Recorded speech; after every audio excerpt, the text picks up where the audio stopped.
temannya yang sakit? Ada Pak. Ada. Siapa tuh? Sakit Pak. Iya, kenapa? Demam Pak. Demam Pak. Maknya kambuh Pak. Semoga teman-teman kita yang sakit diberikan kesembuhan oleh Allah Subhanahu wa taala. Amin. Dan kemudian supaya dapat berkumpul dengan kita dalam proses pembelajaran. Amin. Oke, baik. Bangkunya dirapikan dan dilihat sama orang tua.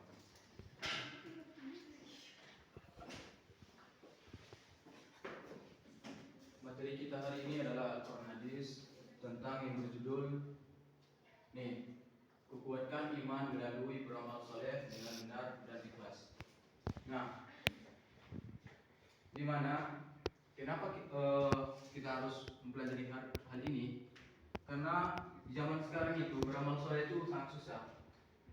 Kenapa? Karena Bapak melihat di dalam youtuber mereka beramal soleh dengan kayak gimana ya? Mau dipandang kayak saya ini loh, saya kaya, saya ini dan segala macamnya. Dan kemudian itu yang tidak disukai oleh Allah Subhanahu wa taala. Dan kemudian kita juga harus berpikiran positif kepada hal yang demikian. Karena yang pertama, positifnya apa? Karena menumbuhkan saling membantu sesama lain.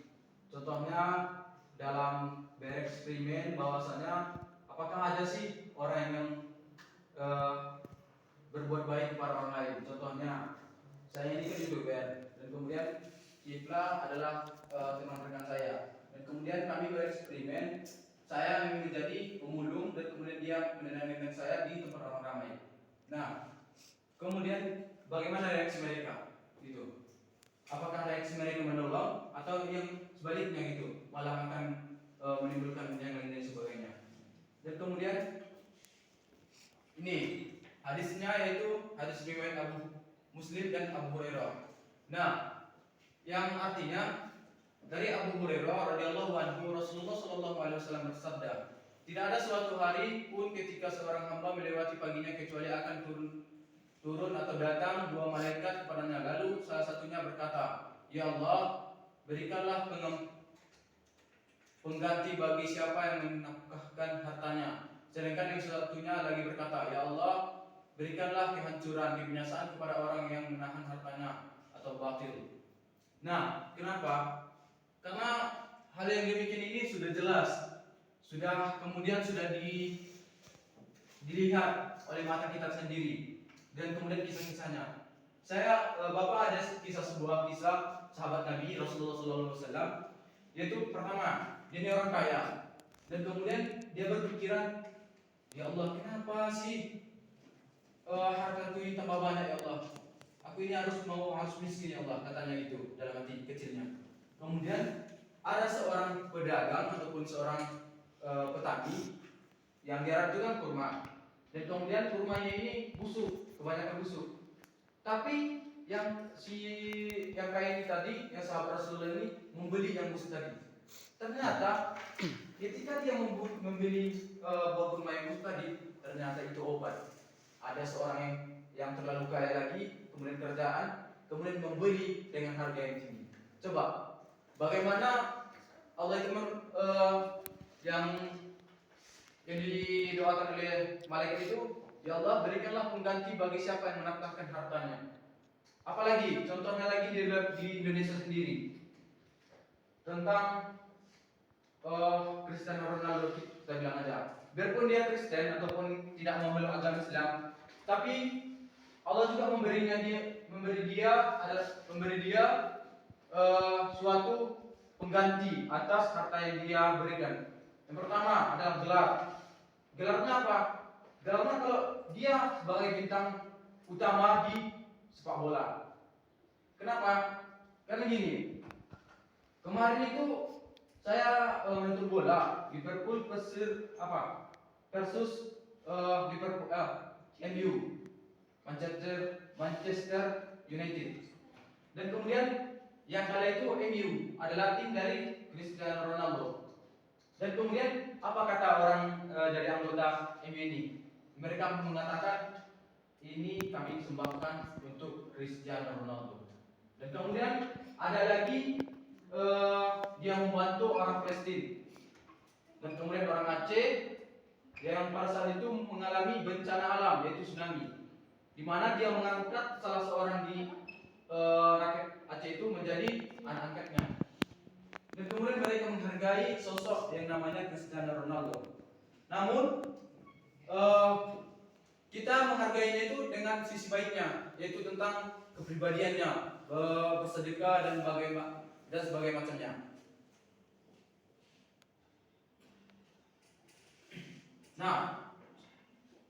Nah, di mana isi dalam kandungan hadis Bukhari dan Muslim ini adalah menjelaskan bahwa sesungguhnya para malaikat berdoa agar Allah Subhanahu wa taala mengganti harta orang-orang yang berlimpah.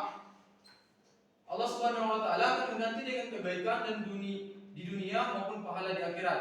Nah, kalau orang-orang kafir itu hanya diberikan pahala dunia saja, tidak dengan pahala akhiratnya. Karena gini, saya pernah mendengar suatu argumen di mana bahwasanya kalau kita lihat secara kasat mata ataupun secara mata telanjang, itu pasti kita beranggapan kok orang-orang Kristen ini bahagia sekali ya, banyak hartanya, banyak orang-orang Muslim tengoklah, ada yang miskin, terlalu miskin kali, sampai-sampai meminta gitu. Pasti dalam hati kecil kita itu berkata seperti itu. Kenapa sih saya nggak jadi orang Kristen aja gitu? Kenapa sih gitu? Kenapa Allah tidak adil? Sebenarnya Allah itu adil. Karena kenapa? Karena saya pernah mendengar Ustaz Somad dan para pakar ulama-ulama mengatakan bahwasanya itu adalah kasih sayang Allah kepada kita. Karena kita mendapatkan dunia dan akhiratnya. Kalau Kristen ataupun yang lain yang di luar dari Muslim itu hanya mendapatkan dunia saja. Contohnya saja lagi, kenapa sih orang-orang yang korupsi lebih bahagia? Kalau kita lihat dari kasat mata kita, tetapi Allah tidak seperti itu gitu. Hanya melihatkan seperti itu saja, kayak kulit pisang. Nah, kalau kita luar kulitnya, dalamnya juga kita mencicipi gitu. Nah, kalau kita lihat orang pencuri itu pasti bahagia karena dia sudah mencuri, kaya, dan kemudian banyak harta, banyak istri, banyak anak, banyak selingkuhan, banyak lain-lain sebagainya. Tetapi hidupnya gimana? Coba kita lihat, pasti menderita. Nah, itu tadi Allah itu adil. Karena saya mendengar lagi Ustaz Adi Hidayat pernah berkata, ketika seorang muslim itu berdoa, Allah tuh para malaikat mengatakan malaikat itu menutup doa yang dari hambanya itu, hamba Allah itu ditutup, kemudian dia disampaikan kepada Allah. Tapi Allah, apa kata Allah? Buka doanya itu, biar aku yang melihat apa doanya. Apa kata malaikat? Jangan ya Allah, ini orang ini tengok ya Allah, gimana itu kegiatannya, maksiat, apa segala macam. Tapi Allah tidak begitu, Allah itu adil. Allah berikan kepada malaikat itu perintah, jangan, biar saya mendengarkan apa jeritan dari hamba. Kemudian kenapa kita tidak diberi langsung gitu? Ketika kita minta, ya Allah, turunkanlah janda satu, contoh. Turunkanlah janda satu. Nah, gak mungkin langsung Allah turunkan gitu. Allah tuh bertahap gitu. Tapi kalau orang yang berdosa, orang yang berzina, orang yang pemabuk, orang yang non-muslim ataupun segala macamnya, kalau dia meminta, ya Allah, berikan aku rumah, langsung besoknya diberikan gitu dengan cara yang lain. Tapi Allah itu adil kepada orang muslim. Allah tuh harus mendengar jeritan, kemudian bagaimana kasih sayang kepada dia. Karena Allah tuh gimana ya? Allah tuh menyimpan yang lain di balik semua itu. Contohnya saja Bapak ya. Bapak ini sebenarnya tidak ingin kuliah. Ya. Ini kisah pribadi Bapak. Bapak ini tidak ingin kuliah. Tetapi Bapak berkeyakinan karena Bapak tuh orang biasa, tapi tidak bisa untuk kuliah gitu. Nah, kemudian Bapak berkeyakinan bahwasanya Allah tuh membantu karena ada dasarnya, itu bagi siapa kaum muslimin yang menuntut ilmu maka Allah akan permudah jalannya. Nah, kemudian Bapak yakinkan itu dalam diri, kemudian tak disangka-sangka itu, tak disangka-sangka beasiswa yang dari orang-orang dapat ke Bapak itu. Bapak ditelepon, halo, ini Ananda Ahmad Kirasimah ya?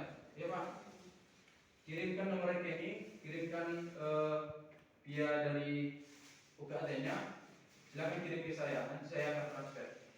Coba, Allah Maha Adil itu. Tapi kita harus bersabar dalam semua hal tersebut.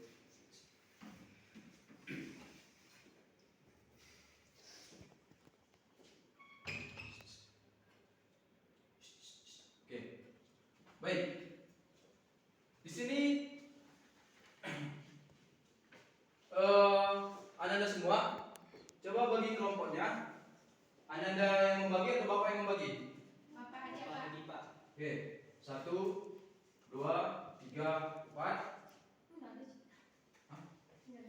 Bacanya. Ke sini. Ya, tidak sudah. Oke.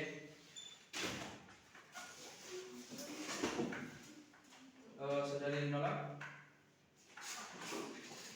Oh, tidak. Oke. Coba bagaimana di dalam kehidupan Anda? Apakah berinfak itu seperti bagaimana gitu? Kelompok 1 bagaimana berinfak secara jujur, secara ikhlas, dan kemudian apa hikmahnya? Kelompok 1. Yang kelompok 2 contohkan perilaku berinfak kemudian dengan ikhlas. Bagaimana? Kalau yang ini hikmahnya? Berarti kami hikmah berinfak dengan ikhlas. Ya. Kalau itu perilaku. Ya, perilakunya contohnya. Yang ini bagaimana cara penerapannya itu? Bagaimana cara penerapan dari berinfak dengan ikhlas? Dan kemudian dampak negatifnya, dampak positifnya bagi dunia kita ataupun maupun akhiratnya.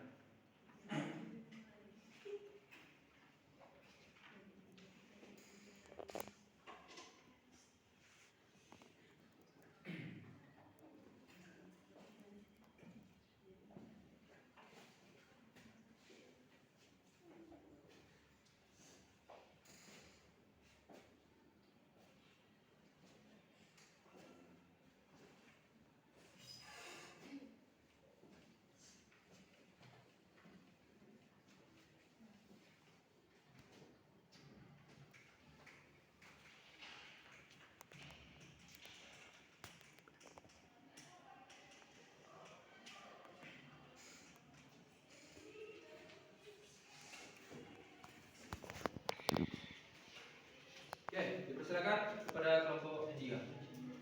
Belum? Sebelum mendapat? Sudah dapat? Oke. Santai saja.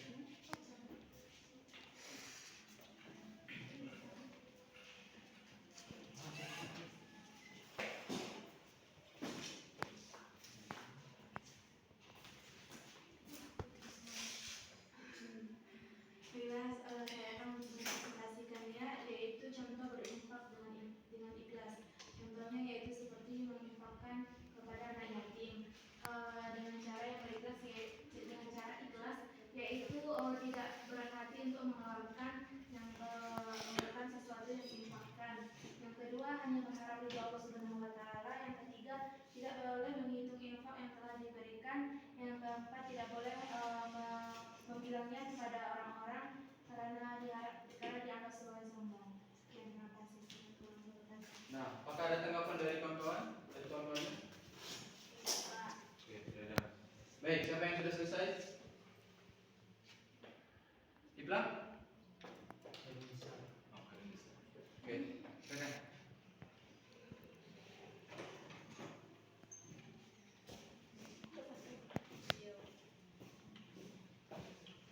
Baik, assalamualaikum warahmatullahi wabarakatuh.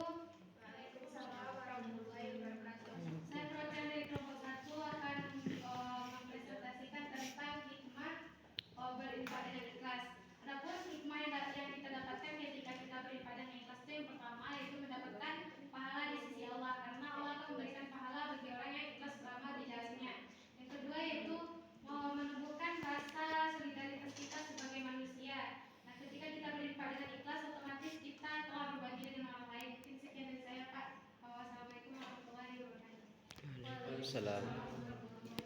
Bagaimana? Apakah ada tanggapan dari kawan-kawan? Sudah ada. Baik, kita tunggu kepada kelompok 3. Sembari menunggu dari kelompok 3, Bapak akan menjelaskan sedikit lagi bahwasannya Udah, Pak. udah.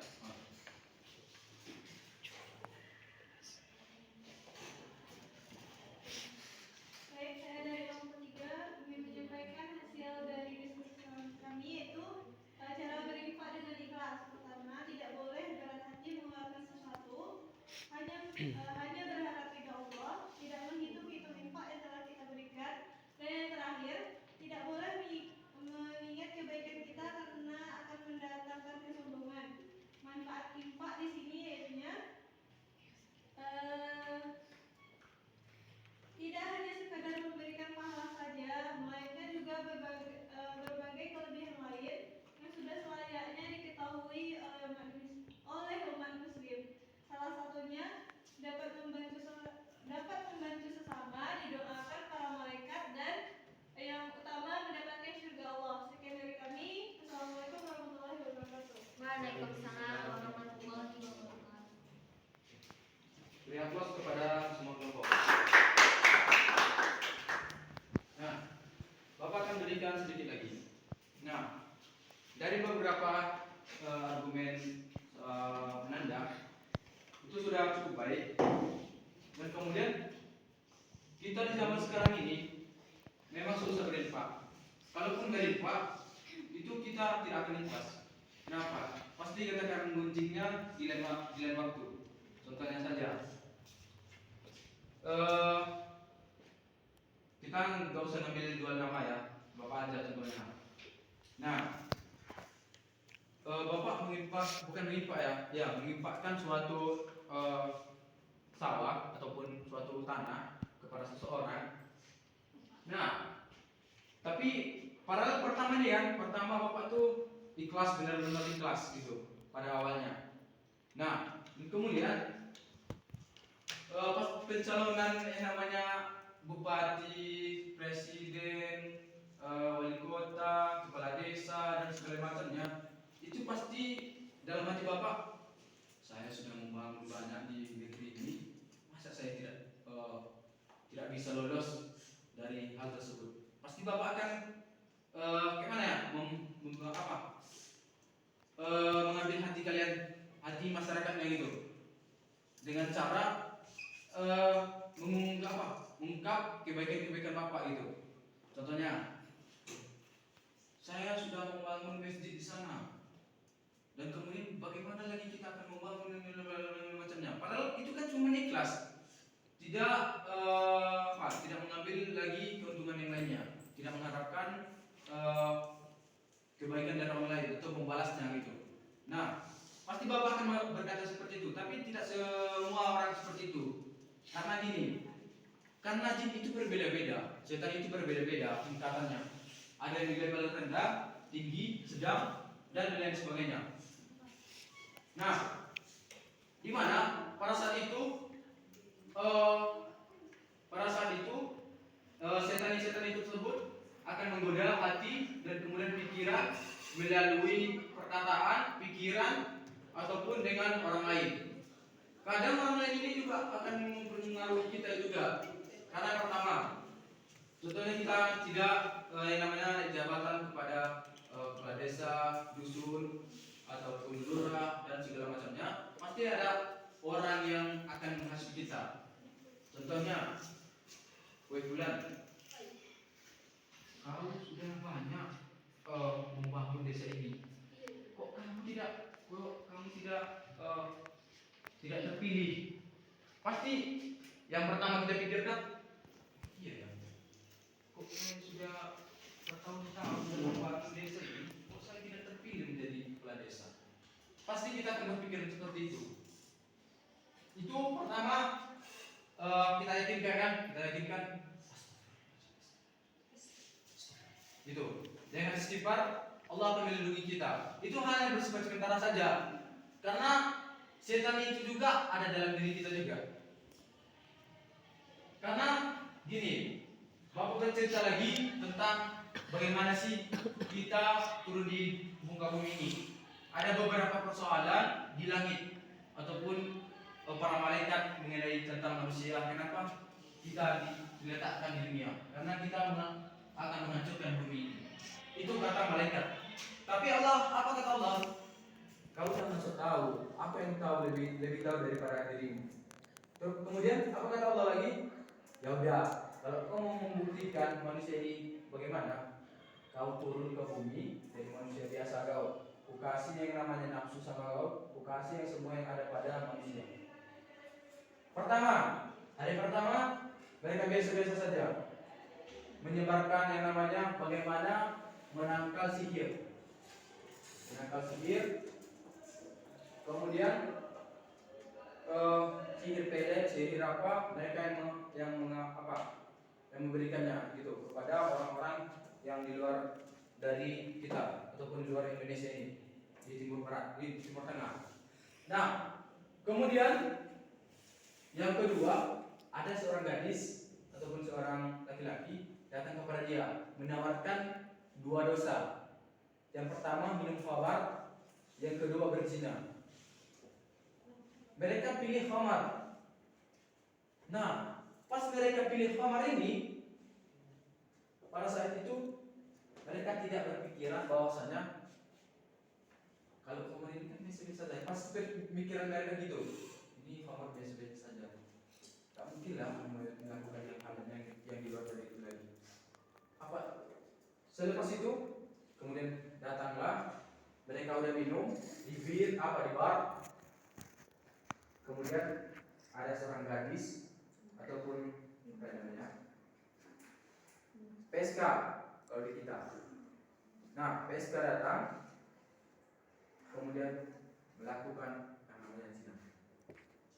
Itu tadi kekuatan setan tadi. Ketika juga kita kaitkan dengan berimpak, kita kaitkan dengan berimpak ini itu sama. Ketika kita menginfakkan sesuatu, kemudian kita berpikiran, ya cuma untuk apa ya, untuk Allah. Tapi dalam hati kita lain. Itu dengan cara kita selalu bersyukur, selalu menjaga sholat kita, menjaga lisan kita, menjaga takbir kita ataupun menjaga istighfar kita kepada Allah dan kemudian memuji-muji Allah, itu pasti kita akan terhindar. Biarpun nanti Allah juga akan memuji kita juga lagi, karena ketika Allah itu melihat kita dan kemudian memperhatikan kita, pasti Allah akan memuji kita. Karena kata dalam Al-Quran yang artinya pasti kami akan memuji kamu dengan sedikit kekurangan harta, jiwa, dan buah-buahan. Harta itu yaitu berinfak tadi, kita kaitkan dengan berinfak. Nah, dan kemudian di zaman Rasulullah itu berinfak itu sangatlah lumrah, sangatlah memang ia benar-benar dalam hati dan kemudian dikaitkan dengan Allah. Tapi kalau zaman sekarang kan, karena kita ini zaman sekarang gimana ya, masuk di zaman era digital, era yang namanya elektronik, dan kemudian akhirul zaman, di penghujung zaman. Karena banyak fitnah-fitnah dan kemudian fitnah dari orang luar ataupun dari dalam. Nah,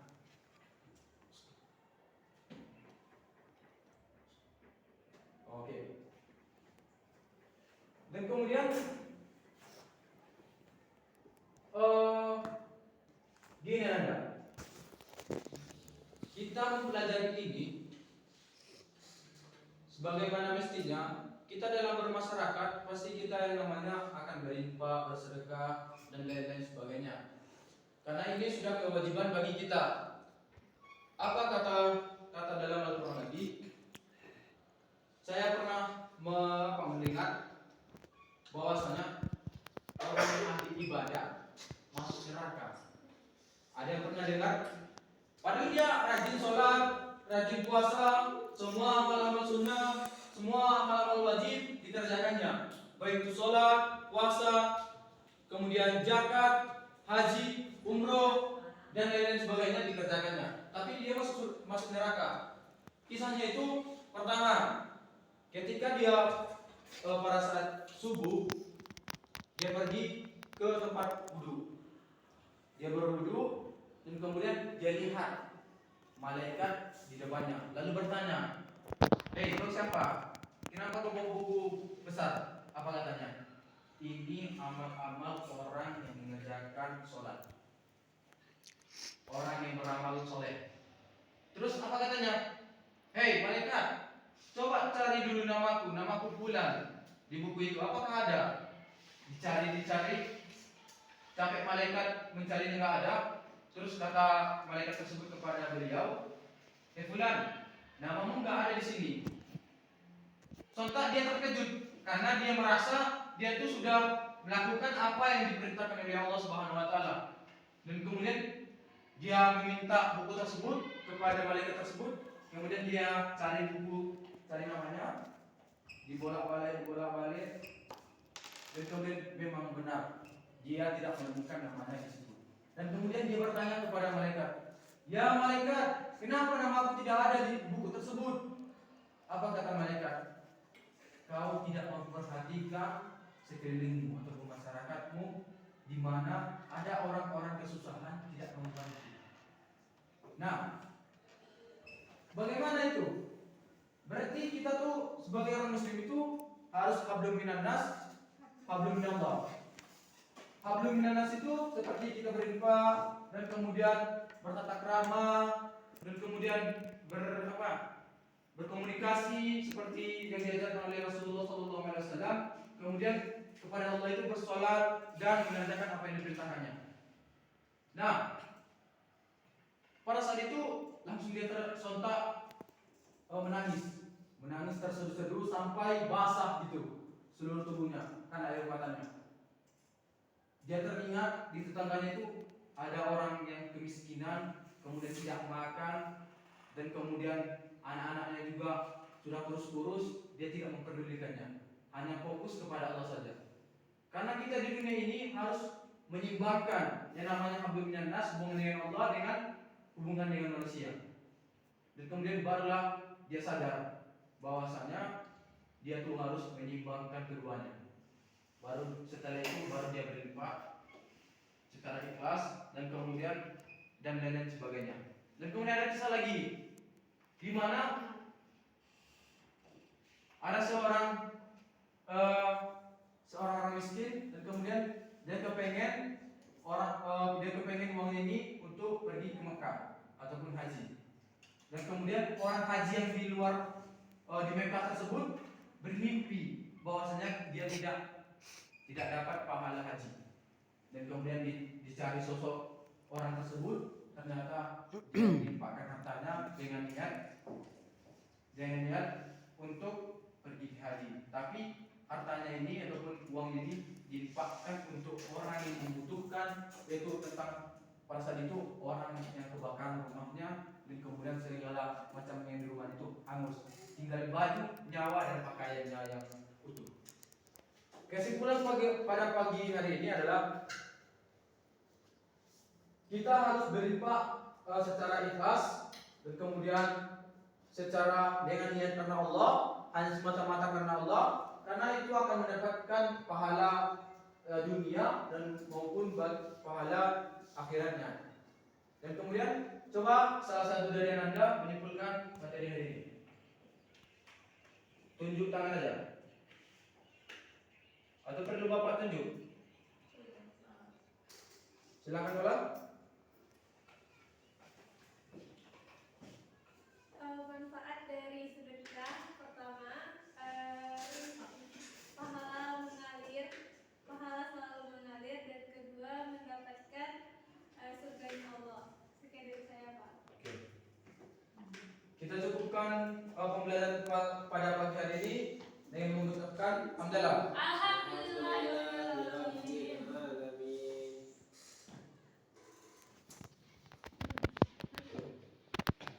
Bapak undur diri. Assalamualaikum warahmatullahi wabarakatuh.